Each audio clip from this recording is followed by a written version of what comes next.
देखिए 1947 से लगातार कई सरकारें रही और कमोबेश कई प्लान्स आते रहे हैं, कुछ एग्जीक्यूट हुए, कुछ नहीं हुए।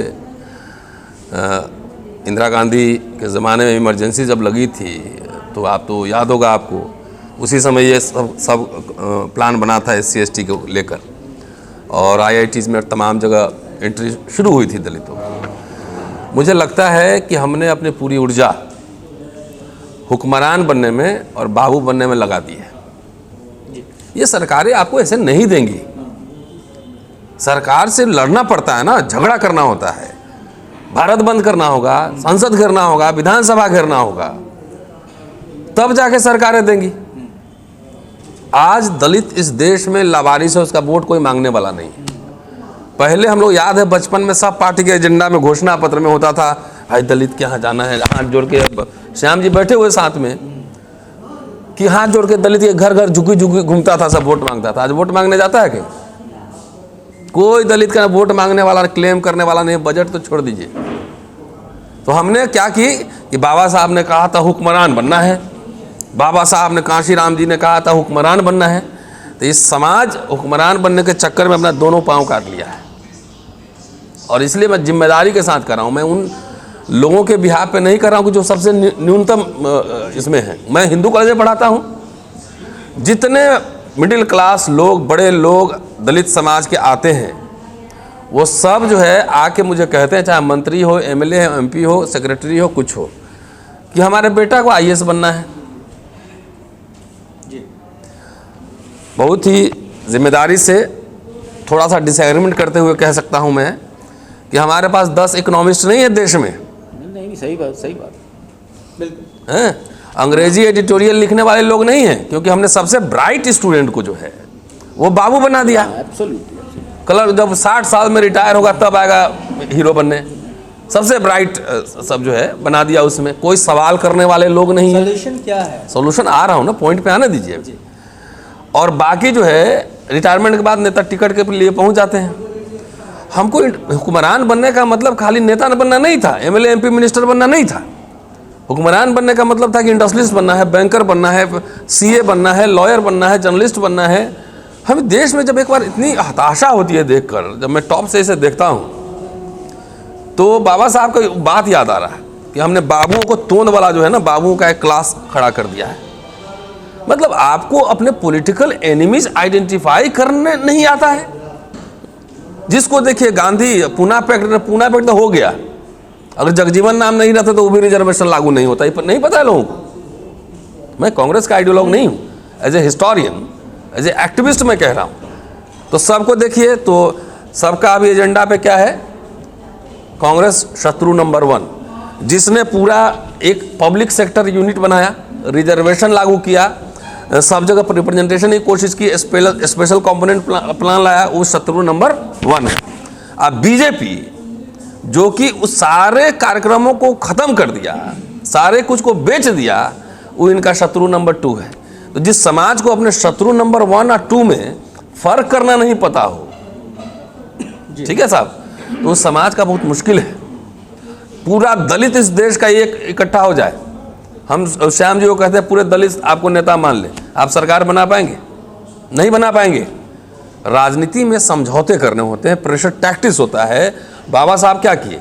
अंग्रेजों से लड़े, दबाव बनाए, थोड़ा सा कंसेशन। कांग्रेस से लड़े, सरकार में शामिल हुए, कंसेशन। यहाँ तो कहता है हुक्मरान बनना है, एक ही दिन में प्रधानमंत्री बना भी दूंगा तो नहीं कुछ कर पाओगे, तुम्हारे पास एक्सपर्ट्स नहीं है, इंस्टीट्यूशंस नहीं है।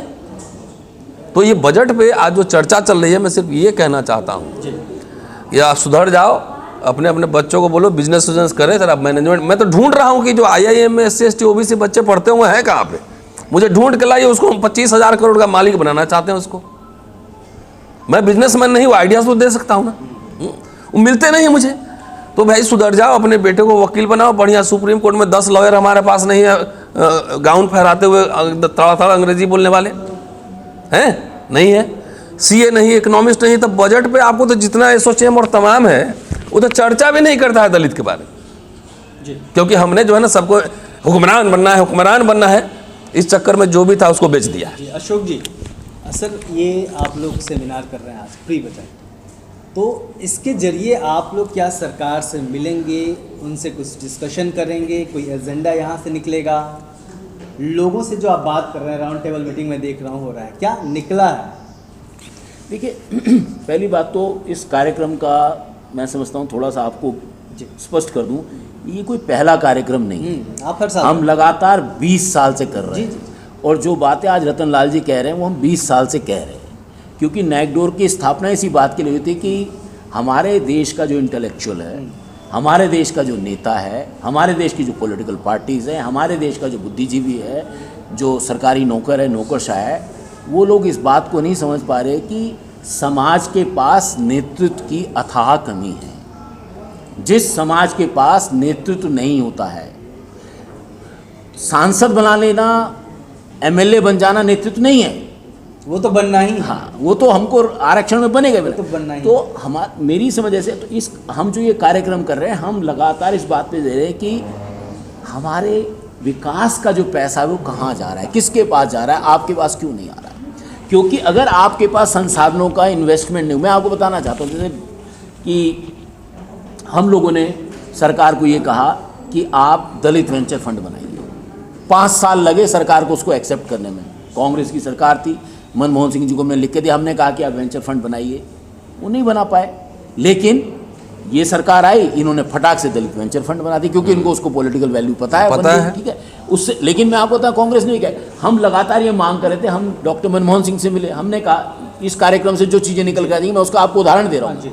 हमने उनको ये कहा कि देखिए, देश में सबसे बड़ी प्रोक्यूरमेंट एजेंसी, जो खरीदने वाली एजेंसी, वो भारत सरकार है। तो सरकार हमारे लोगों से क्यों नहीं प्रोक्यूर कर सकती? अगर हमारे बिजनेसमैन को आपको चाहते हैं कि हमारे बिजनेसमैन पैदा हो, सरकार के पास हमारी निर्भरता कम हो, तो आप हमारे लोगों से कुछ खरीदने की पॉलिसी लाइए। हमने लिख के दिया है कि आप 50% प्रोक्यूरमेंट शेड्यूल कास्ट और शेड्यूल ट्राइब वेंडर से कीजिए। तो डॉक्टर मनमोहन सिंह क्या है, वो मेरी बात थोड़ी सी, उन्होंने कहा अच्छा ठीक है देखेंगे। तो उन्होंने मैं ये भी कहा कि भारती जी आप जानते नहीं आप क्या कह रहे हैं, ठीक है, बहुत कम बोलते थे। लेकिन क्या हुआ कि 2011 में सरकार उन्होंने कहा कि हम लाएंगे लेकिन हम अपने तरीके से करेंगे। उन्होंने क्या किया, उन्होंने कहा कि हम माइक्रो, स्मॉल और मीडियम एंटरप्राइज से 20% प्रोक्यूर करेंगे, और उस 20% में से हम 20% जो प्रोक्यूर करेंगे शेड्यूल कास्ट और शेड्यूल ट्राइब वेंडर करेंगे।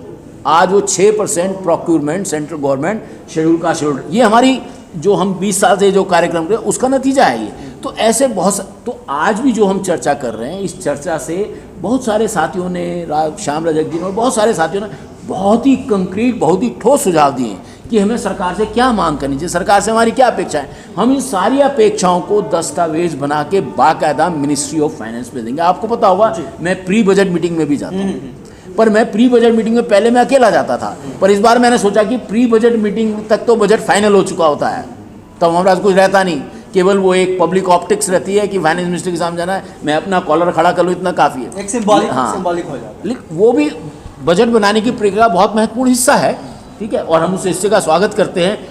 हमने ये सोचा कि उस प्रक्रिया में जाने से पहले हम हर मिनिस्ट्री के दरवाजे पर, हमको पता होना चाहिए इस देश में 100 से ज़्यादा विभाग और मंत्रालय हैं जिनकी डिमांड्स ऑफ बजट में शामिल होती है। उन 100, और हमको कितने विभाग और मंत्रालय देते हैं? 30, आदिवासियों के साथ 32-33 हैं।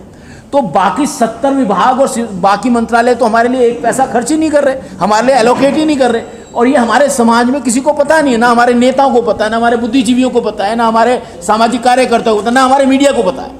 तो हमारा काम ये है कि ये जो 100 विभाग हैं, 100 मंत्रालय, हर विभाग और मंत्रालय में अनुसूचित जाति, जनजाति, पिछड़ी जातियों की हिस्सेदारी तय हो। मैं एक बात और कहना चाहता हूँ, दलितों की स्थिति तो फिर भी बहुत अच्छी हो गई।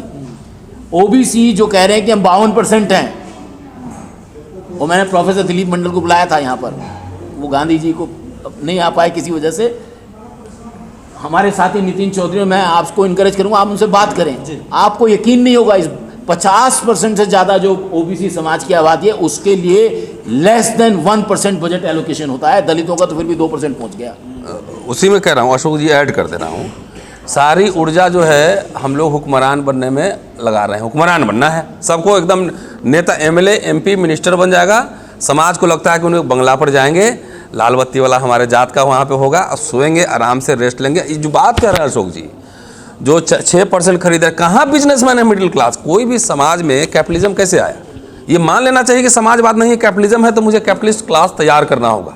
वो तैयार होता है इंटरप्रेन्योरशिप से। मुझे दिखाइए जब हमारा ब्राइट स्टूडेंट्स ऑफ सरकार एक पोस्ट है उसके लिए 1 लाख आवेदन जा रहा है, पूरी जवानी बर्बाद कर दे रहा है मुखर्जी नगर में या राजेंद्र नगर में तैयारी करने में स्टाफ सिलेक्शन का, और फेल होने के बाद डिप्रेशन, फेल होने के बाद डिप्रेशन में जाता है। बाबूजी खेत बेचवा के वहाँ 35 साल तक तैयारी करता रहता है। मैं ये कह रहा हूँ जिस समाज में जीव कितना है, पूरे दुनिया की अर्थव्यवस्था को कंट्रोल करता है जीव, और कैसे कैसे कैपिटल जमा किया यूरोप में, काम करके मजदूरी करके पूंजी इकट्ठा किया, आज पूरे दुनिया को कंट्रोल करता है। आपके समाज में जब तक इंटरप्रेन्योरशिप नहीं है, शुरू तो कीजिए। अरे ग्लोबल वर्ल्ड है, यहाँ नहीं ऑस्ट्रेलिया में जाके बिजनेस कर लोगे, पहले ऐसे लोग तो तैयार कीजिए। तो इनमें बहुत चुनौती वाला दौर है, और मैं बार बार अपनी आलोचना जब नहीं करेंगे, समीक्षा खुद नहीं करेंगे, जब हिस्टोरियन नहीं बनाएंगे तो अपना इतिहास कैसे लिखेंगे? तो जब समाजवाद आएगा तब बराबरी कर लेंगे, लेकिन पूंजीवाद है तो हमको पूंजीवादी लोग, हमको कैपिटलिस्ट लोग इसमें से क्रिएट करना होगा, तभी जाकर प्रक्रिया कर पाएगा। नहीं तो डिक्की बना था, आजकल नज़र नहीं आ रहा है कहीं कोई भी। मैंने कुछ पूंजीपति हमसे मिले थे, हम बोले कॉन्स्टिट्यूशन क्लब में चलिए और हम लोग एक दिन का सेमिनार करते हैं कि दलितों का बजट में क्या हो, कैसा हो दलितों का बजट। ये पूछिए ना, उनके CSR में वो कितना पैसा दलितों के तो दे रहे समझ रहे हैं। तो हमें अभी 25,000 करोड़ वाला चाहिए एकाध, उसको तैयार करना होगा। और ऐसे भागने सरकारी नौकरी खत्म हो रही है, कई सांप बिल में घुस गया, डंडा पीट रहे हो उसमें। आपका आखिरी कमेंट इस पूरे मुद्दे पर? मैंने जो पहले कहा था वही बात है कि सही में बजट का तो एक है एक हिस्सा, और मेरा साफ कहना है, ये बात रतन लाल जी कह रहे हैं कि इंटरप्रेन्योर बनिए, बिजनेसमैन बनिए, लेकिन वो कब बनेगा? शिक्षा ग्रहण करेगा तो। और हमारा शिक्षा स्तर अभी भी बहुत, हमारा ड्रॉप आउट आप देखेंगे तो गांव से शहर तक में जो दलितों का ड्रॉप आउट है वो सबसे ज़्यादा है। आप इस बात को स्वीकार भी करिए, ड्रॉप आउट है, उस पर भी हम लोग को मेहनत करना होगा कि हम शिक्षित बने। बाबा साहब भी कहा करते थे, तो हम सिर्फ बाबा साहब का यशोगान करें, नाम लें, और हम उनके जो विचार हैं उसको हम अपने अंदर समाहित नहीं करेंगे फिर नहीं होगा। तो बजट के पूर्व ये बातें हों, लेकिन शिक्षा पर हमारा सबसे ज़्यादा जोर देना चाहिए। और शिक्षित जब होंगे तो ठीक है, आज हुक्मरान बनने की लालसा हो रही है, मैं निराशावादी नहीं हूँ, कल वो इंटरप्रेन्योर भी बनेगा, क्योंकि उसके सामने दूसरे रास्ते होंगे, उस रास्ते जाएगा। क्योंकि हमारे जो बहुत हज़ारों वर्षों की गुलामी है, उनकी जो रहा है, जो हुक्मरान को देखा है, जो नज़दीक से देखा है, वो उसी होड़ में है कि हम भी हुक्मरान हो जाए। इंटरप्रेन्योर की तरफ उसकी ध्यान ही नहीं गया है। तो जब वहाँ से भटकेगा जाएगा तो लोग उधर भी जाएंगे, मैं इतना आशावादी हूँ। लेकिन उससे पहले शिक्षित होना। समाप्त करेंगे कि मैं खत्म कर दो? हाँ सर, आप कुछ जोड़ना मैं चाहेंगे? एक बात ये बता दूं कि एंटरप्रेन्योरशिप पे बात हो रही है। मैं आपको बताना चाहता हूँ 2014 में ये सरकार आई तो अरुण जेटली वित्त मंत्री थे, तो प्री बजट मीटिंग थी, और शायद वो पहली मीटिंग थी जिसमें वित्त मंत्री ने देश के आर्थिक परिदृश्य को नहीं रखा था। यानी आजकल रखते नहीं रखते, लेकिन हमने उनमें कहा कि देखिए साहब, ये अवसर कम हो रहे हैं और ये अवसर बढ़ेंगे नहीं, केक का साइज तो श्रिंक हो रहा है क्योंकि इन्वेस्टमेंट कम हो रहा है। हमने उनको कहा कि आप हमारे व्यक्तियों को लोन दे दीजिए, हम एंटरप्रेन्योरशिप खड़ी कर देते हैं। वो नहीं मिल रहा है। नहीं, उसके बाद क्या हुआ, सरकार ने बहुत सारी स्कीमें बनाई, मुद्रा लेकर आए, ये लेकर आए, लेकिन हमें ये समझना है कि वो जो स्कीम को लागू करने वाली एजेंसियां हैं, क्या वो स्कीम को लागू करने वाली एजेंसियों का दलितों के साथ कोई तेल माल है, दलितों के संगठनों के साथ कोई तालमेल है?